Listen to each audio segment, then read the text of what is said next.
Hello friends, आप सभी का स्वागत है आपके अपने यूट्यूब परिवार में। दोस्तों, आज हम एसएसटी पढ़ने वाले हैं। दोस्तों, अगर आप चैनल पर नए हैं तो पहले चैनल को सब्सक्राइब कर दें और बेल आइकन को प्रेस कर लें कि जिससे कि आने वाले हमारे सभी वीडियो का नोटिफिकेशन आपको मिलता रहे। दोस्तों, आपके सामने आज का पहला प्रश्न है, सामाजिक और राजनीतिक जीवन की पाठ्य पुस्तकों को विकसित करते समय निम्नलिखित उपागमों में से किसे उपयुक्त समझा गया है?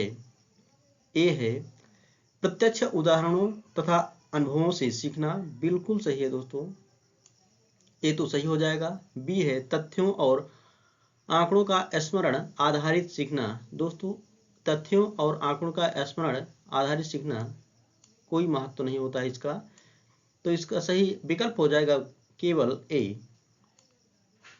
अगला प्रश्न है, निम्नलिखित कथनों में से कौन सा सामाजिक विज्ञान के बारे में सही है? विकल्प ए है जानकारी का स्मरण करने से अवधारणात्मक विकास होता है। दोस्तों, पहले ही यहाँ पर स्मरण करना निगेटिव आ गया था, ऑप्शन ए तो गलत हो जाएगा। बी है तथ्य का स्तर सदैव निश्चित होता है। दोस्तों, तथ्य का स्तर सदैव निश्चित नहीं होता है, तो बी भी गलत हो जाएगा। तो इसका सही विकल्प बन जाएगा विकल्प बी सी, ए और बी में से कोई नहीं। दोस्तों, सामाजिक विज्ञान मात्र जानकारियों को याद करना तथा तथ्यों को बनाए रखने तक ही सीमित नहीं रहता है। इसमें अद्यतन परिघटनाओं का समावेश आवश्यक है तथा बच्चों को इससे अवगत कराना होता है। अगला प्रश्न है, वन्य जीवन संरक्षण के लिए विद्यार्थियों को संवेदनशील बनाने के लिए सर्वोत्तम अभ्यास कौन सा है? विकल्प ए कह रहा है वन्य जीवन संरक्षण पर नाटक तैयार करना। विकल्प बी है विद्यालय में वन्य जीवन सप्ताह को मनाना। सी है पशु आधारित उत्पादों को न खरीदने की प्रतिज्ञा लेना। ऑप्शन सी सही हो जाएगा दोस्तों, पशु आधारित उत्पादों को न खरीदने की प्रतिज्ञा लेना। दोस्तों, इसमें वन्य जीवन संरक्षण के लिए विद्यार्थियों को संवेदनशील बनाने के लिए सर्वोत्तम अभ्यास यह है कि उन्हें पशु आधारित उत्पादों को न खरीदने की प्रतिज्ञा दिलाई जाए। इसके साथ ही पशु पक्षियों को पीड़ित न किया जाए। वृक्ष लगाना तथा लगे हुए वृक्षों को संरक्षित करना आवश्यक उपाय होगा। अगला प्रश्न है, खुली किताब मूल्यांकन का मुख्य उद्देश्य क्या है? विकल्प ए है अध्यापकों को नए प्रश्न बनाने का दबाव नहीं रहेगा। दोस्तों, यह ऑप्शन बिल्कुल गलत है। विद्यार्थियों को अतिरिक्त पुस्तकों को पढ़ने की आवश्यकता नहीं रहेगी, ऐसा भी कुछ नहीं है। विद्यार्थी उत्तर ठीक पाठ्य पुस्तकों के अनुसार कर सकते हैं, गलत है। विद्यार्थियों पर सभी तथ्यों और विवरणों को कंठस्थ करने का भार अनुभव नहीं होगा। बिल्कुल ऑप्शन डी सही हो जाएगा दोस्तों इसका। दोस्तों, खुली किताब मूल्यांकन का मुख्य उद्देश्य विद्यार्थियों पर सभी तथ्यों तथा विवरणों को कंठस्थ करने के भार से मुक्ति दिलाना है। आंकड़ों को कंठस्थ कराना शिक्षा का उद्देश्य नहीं है। विद्यार्थी की प्रसुप्त बौद्धिक क्षमता को विकसित करना एक शिक्षक का मुख्य उद्देश्य होना चाहिए। दोस्तों, अगला प्रश्न है, क्षेत्रीय संस्कृतियों का निर्माण विषय के शिक्षण के पश्चात समापन स्वरूप कौन कौन से कार्य सर्वाधिक उचित रहेंगे? ए है छोटे समूह की परियोजनाएं, विशेषज्ञ द्वारा नृत्य प्रस्तुति, प्रश्नोत्तरी प्रतियोगिता। डी है समुचित चित्र कोलाज बनाना। दोस्तों, आपको बताना है कि कौन कौन से ऑप्शन सही हैं। दोस्तों, क्षेत्रीय संस्कृतियों का निर्माण विषय के शिक्षण के पश्चात जो है समापन स्वरूप एक छोटे समूह की परियोजनाएं, ऑप्शन ए होगा।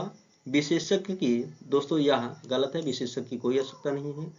प्रश्नोत्तरी प्रतियोगिता, यह भी सही हो जाएगा। और डी समुचित चित्र कोलाज बनाना, यह भी सही हो जाएगा। तो इसका सही विकल्प बन जाएगा विकल्प बी।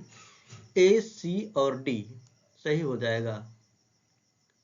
अगला प्रश्न है, कल्पना कीजिए आपको एक साम्राज्य वंशागत में मिला है। आप अपने साम्राज्य को किस प्रकार स्थायी और संपन्न बना सकेंगे?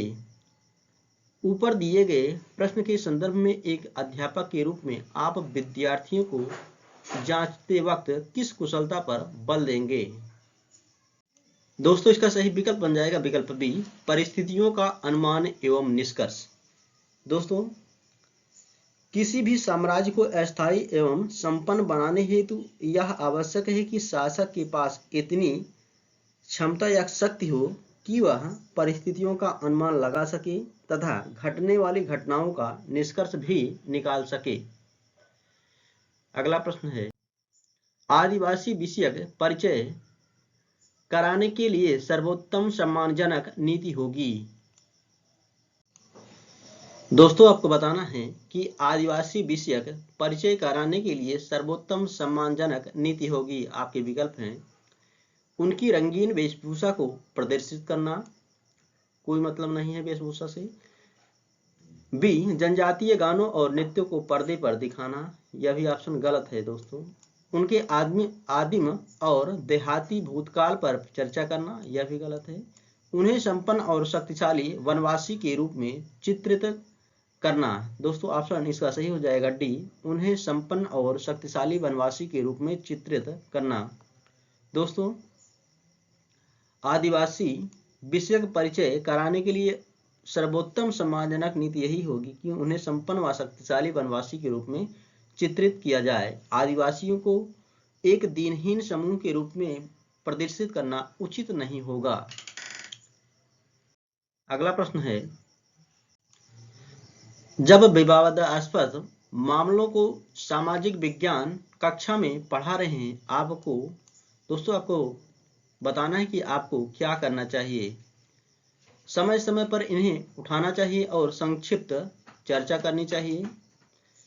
बी है, सही योजना के साथ सम्मानजनक चर्चा की पहल करनी चाहिए। दोस्तों इसका सही विकल्प बन जाएगा विकल्प बी, सही योजना के साथ सम्मानजनक चर्चा की पहल करनी चाहिए। दोस्तों सामाजिक विज्ञान की कक्षा में किसी भी विवादास्पद मामले के बारे में पढ़ाते समय सही योजना के साथ सम्मानजनक चर्चा की पहल करनी चाहिए।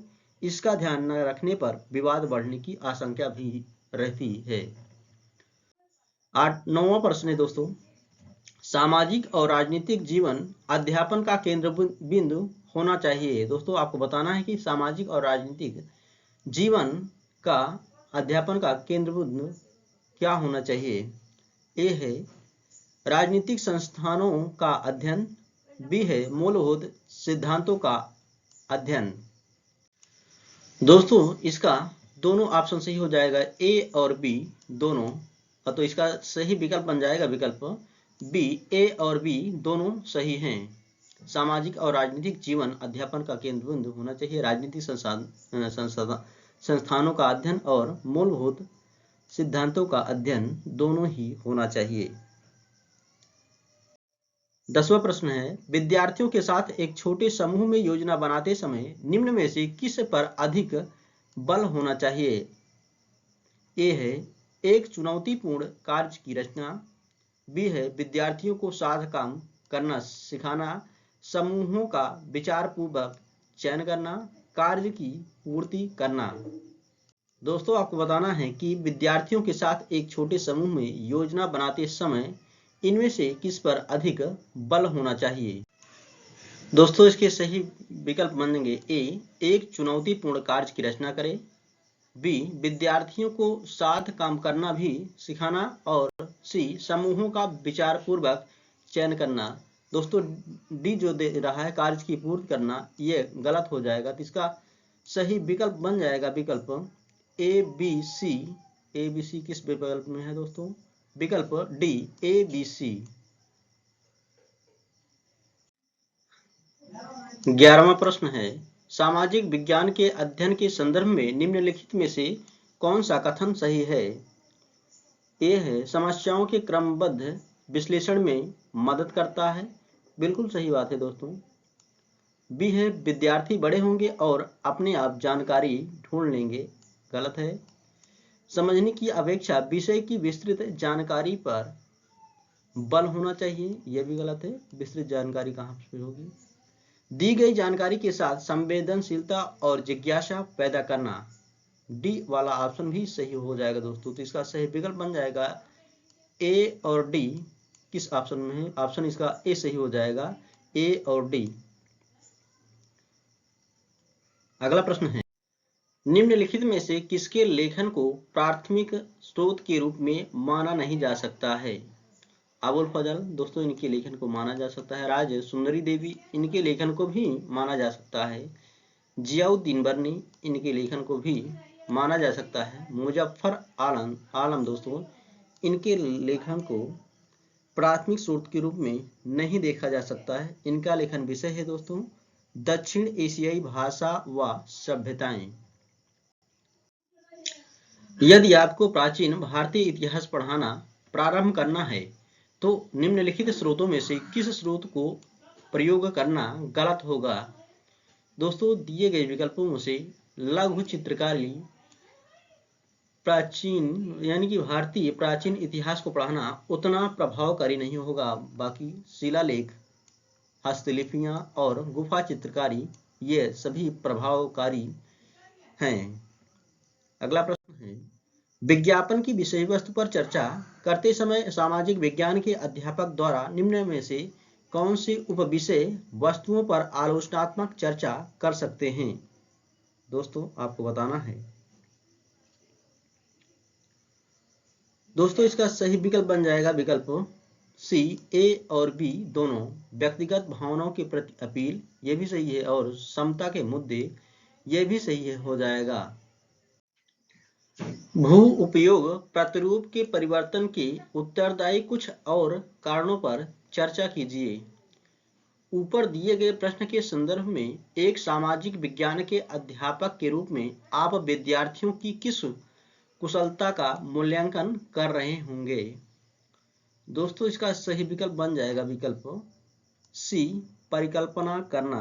क्योंकि दोस्तों, यदि सामाजिक विज्ञान का एक अध्यापक अपने विद्यार्थियों के समक्ष जो है भू उपयोग प्रतिरूप के परिवर्तन के उत्तरदायी कुछ और कारणों पर चर्चा कीजिए नामक प्रश्न प्रस्तुत करता है, तो इस संदर्भ में हम यह कह भी सकते हैं कि अध्यापक बच्चों की परिकल्पना क्षमता का मूल्यांकन करना चाहता है।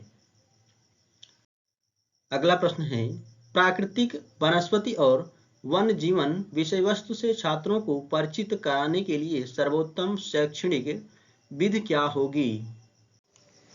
दोस्तों, इसका सही विकल्प हो जाएगा विकल्प ए, वन्य जीवन अभयारण्य का भ्रमण। दोस्तों, इससे क्या होता है, भ्रमण करने से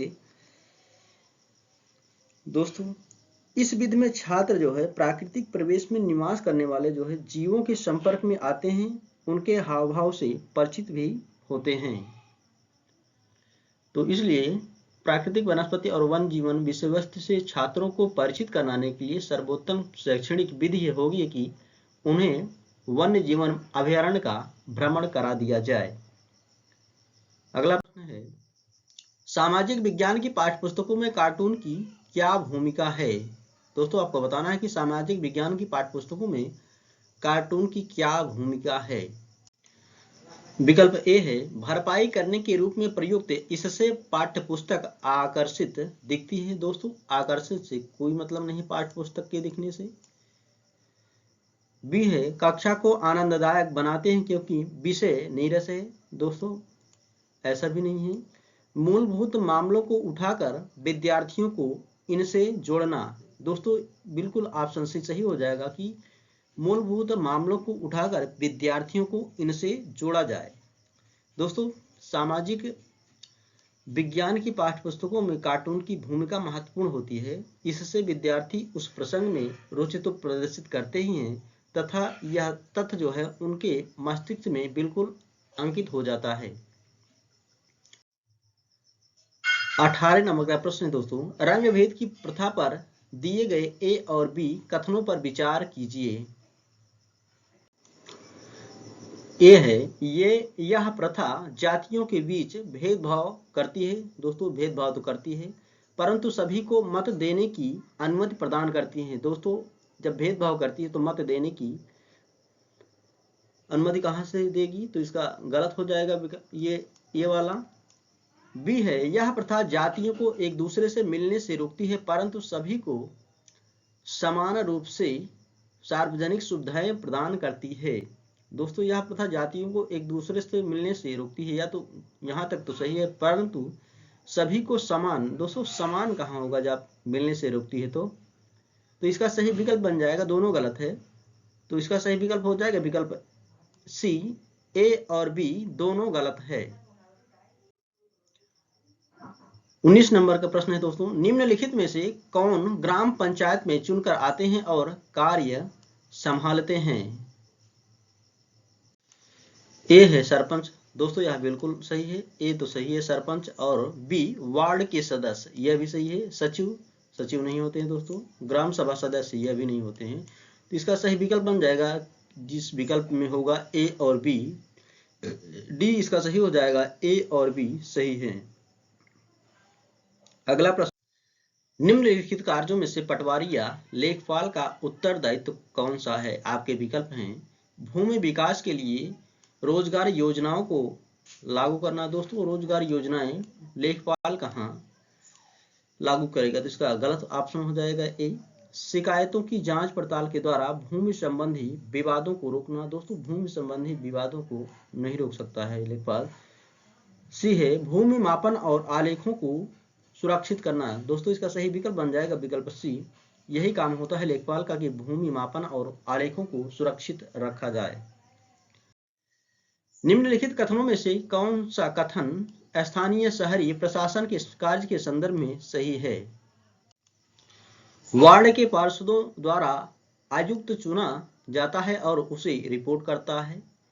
बी है शासन के मामलों के हल के लिए वार्ड पार्षदों की समितियां बनती है। ऑप्शन बी सही हो जाएगा दोस्तों, यही सही ऑप्शन हो जाएगा। अगला प्रश्न है, सूची को मिलान करना है दोस्तों, ए और बी सूची पर विचार कीजिए। दोस्तों सूची ए से और सूची बी को मिलान करना है। कृषि श्रमिक, दोस्तों कृषि श्रमिक उसको कहा जाता है, ये नंबर 1 ही इसका सही बन जाएगा। स्वास्थ्य और बेमौसम उपयोग होता है। बड़ा किसान, दोस्तों बड़े किसान के पास कृषि संसाधन संयंत्र के लिए सरकारी ऋण ले सकता है। और मध्यम किसान जो है उर्वरक, कीटनाशक और बीज, इसका सही विकल्प बन जाएगा विकल्प बी 1, 3 और 2। अगला प्रश्न है, दादन व्यवस्था के अंतर्गत बुनकर और सौदागर के बीच निम्नलिखित में से व्यापार का कौन सा रूप है? सही विकल्प का चयन कीजिए। सौदागर द्वारा सूत बुनकर को बेचा जाता है और बुनकर अपनी खपत के लिए कपड़ा बनाता है। गलत है। बी है सौदागर द्वारा सूत की आपूर्ति बुनकर के लिए की जाती है और तैयार कपड़ा बुनकर से कम कीमत पर वापस खरीदा जाता है। बिल्कुल ऑप्शन सही हो जाएगा बी वाला दोस्तों। सौदागर द्वारा सूत की आपूर्ति बुनकर के लिए की जाती है और तैयार कपड़ा बुनकर से कम कीमत पर वापस खरीदा जाता है दादन व्यवस्था के अंतर्गत। अगला प्रश्न 24वां प्रश्न, ए से ई तक के कथनों पर विचार कीजिए जिसमें टमाटर के केचप उपभोक्ता तक पहुंचाती बाजार की श्रृंखला को आगे पीछे करके लिखा गया है। दोस्तों आपको सीरियल क्रम में लगाना है। ए है सोना पड़ोसी दुकान से टमाटर का केचप ऑर्डर करता है। दोस्तों इसका सही क्रम बन जाएगा, पहले बी आएगा, किसान जो है टमाटर का बीज स्थानीय व्यापारी से खरीदता है। फिर बनेगा सी, थोक विक्रेता जो है व्यापारी सब्जी मंडी में टमाटर के लिए बोली लगाता है। सी, उसके बाद एक नंबर पे आएगा बी, फिर दूसरे नंबर पे आएगा सी, तीसरे नंबर पे आएगा एक छोटे शहर की खाद्य संस्करण आधारित इकाई टमाटर को खरीदती है। डी आ जाएगा तीसरे नंबर पर। चौथे नंबर पे आ जाएगा विपणन करने वाली कंपनी भंडारों को केचप की आपूर्ति करती है। ई आ जाएगा अब चौथे नंबर पे। और पांचवें नंबर पे आएगा ए, सोना पड़ोसी दुकान से टमाटर का केचप ऑर्डर करता है। तो इसका सही विकल्प बन जाएगा B C D E A. B C D A option D सही हो जाएगा। अगला प्रश्न है, कोई व्यक्ति जिला जज के न्यायालय द्वारा दिए गए फैसले से असंतुष्ट हुआ है तो अपील प्रणाली के अनुसार वह निम्नलिखित न्यायालयों में से किसमें अपील कर सकता है। आपके विकल्प हैं उच्चतम न्यायालय, उच्च न्यायालय, जांच न्यायालय या फिर सत्र न्यायालय। दोस्तों इसका सही विकल्प बन जाएगा विकल्प बी, उच्च न्यायालय। यदि कोई व्यक्ति जिला जज के न्यायालय द्वारा दिए गए फैसले से असंतुष्ट हुआ है तो अपील प्रणाली के अनुसार वह उच्च न्यायालय में फिर से अपील कर सकता है। अगला प्रश्न है, भारतीय संसद पर दिए गए ए और बी कथनों पर विचार कीजिए। ए है, कोई भी राजनीतिक दल जिसके पास लोकसभा में कितनी भी संसदीय सदस्य हो वह सरकार बना सकती है। दोस्तों यह ऑप्शन गलत हो जाएगा क्योंकि लोकसभा में यानी कि सरकार बनाने के लिए लोकसभा में बहुमत का होना जरूरी होता है। बी है, बी दे रहा है, लोकसभा, राज्यसभा और राष्ट्रपति संसद के ये अंग हैं। दोस्तों ये ऑप्शन बी वाला सही हो जाएगा, तो इसका सही विकल्प बनेगा विकल्प बी, केवल बी सही है, विकल्प ए सही हो जाएगा। अगला प्रश्न है, नीचे दिए गए कथन का पठन कीजिए। सत्ता के दुरुपयोग की रोकथाम के लिए भारतीय कई नियंत्रण और संतुलन रखता है। ऊपर दिए गए कथन में भारतीय राज्य के अर्थ को प्रदर्शित करने वाले सही विकल्प का चयन कीजिए। दोस्तों इसका सही विकल्प बन जाएगा विकल्प सी, भारतीय राजनीतिक व्यवस्था। दोस्तों भारतीय राजनीतिक व्यवस्था सत्ता के दुरुपयोग की रोकथाम के लिए नियंत्रण एवं संतुलन बनाए रखती है। अगला प्रश्न है, इतिहास का अध्यापन निम्नलिखित में से किस पर केंद्रीभूत होना चाहिए। कथन ए है, बहु प्रदर्शनों की संकल्पना और ऐतिहासिक विविधता के भाव का निर्माण। दोस्तों यह ऑप्शन बिल्कुल सही है, तो ये तो सही है। बी दे रहा है, विद्यार्थियों को ऐतिहासिक परिप्रेक्ष्य में रहने की परिकल्पना के लिए प्रोत्साहित करना और अनुभवों के साथ जोड़ना। दोस्तों अनुभवों के साथ जोड़ना यह भी सही ऑप्शन है, तो इसका सही विकल्प बन जाएगा विकल्प बी। ए और बी दोनों सही हैं। अगला प्रश्न है, निम्नलिखित में से दो कथन गलत हैं, इन्हें पहचाने। दोस्तों दिए गए विकल्पों में से दो कथन गलत दिए गए हैं, उन्हें हमें बताना है और वही गलत ऑप्शन हमारे सही हो जाएंगे। वैज्ञानिक जांच के प्राकृतिक और भौतिक आधार को सामाजिक विज्ञान में भी प्रस्तुत किया जा सकता है। बिल्कुल सही है दोस्तों, ये तो सही है, ये तो नहीं होगा। बी है, सामाजिक विज्ञान के अध्यापन में केवल मूल्य आधारित शिक्षा का उत्तरदायित्व है। दोस्तों केवल मूल्य आधारित, ये तो गलत है, तो यही हमारा एक तो यही से वही हो जाएगा बी वाला। कथन सी है, सामाजिक विज्ञान के विभिन्न विषयों को पढ़ाने के तरीके समान हैं। दोस्तों समान नहीं है, तो ये भी गलत हो जाएगा। सामाजिक विज्ञान का अध्यापन सूचना देने की अपेक्षा जटिलताओं से जूझना है, ये भी सही है। तो गलत ऑप्शन बी और सी हो जाएंगे, तो इसका सही विकल्प बन जाएगा विकल्प ए। बी और सी गलत ऑप्शन है, तो यही हमारा सही उत्तर हो जाएगा। आज के लिए आखिरी प्रश्न दोस्तों, ए और बी कथनों पर बौद्ध महायान के संदर्भ में विचार कीजिए और सही उत्तर का चयन कीजिए। दोस्तों हमें बताना है बौद्ध महायान शाखा के संदर्भ में दिए गए कथन सही हैं या गलत। कथन ए है, बौद्ध धर्म के इस रूप में बुद्ध की उपस्थिति को कुछ एक संकेतों का उपयोग करते हुए मूर्तियों में दिखाया गया है। गलत है दोस्तों इसमें। महायान बौद्ध के आने के साथ ही बोधिसत्व में विश्वास समाहित हुआ। बिल्कुल सही है ऑप्शन बी वाला दोस्तों महायान शाखा में जो है बुद्ध को भगवान के रूप में माना गया है, तो इसका सही विकल्प बन जाएगा विकल्प ए गलत है, बी सही है। इसका सही विकल्प हो जाएगा विकल्प ए। ए सही है, बी गलत है।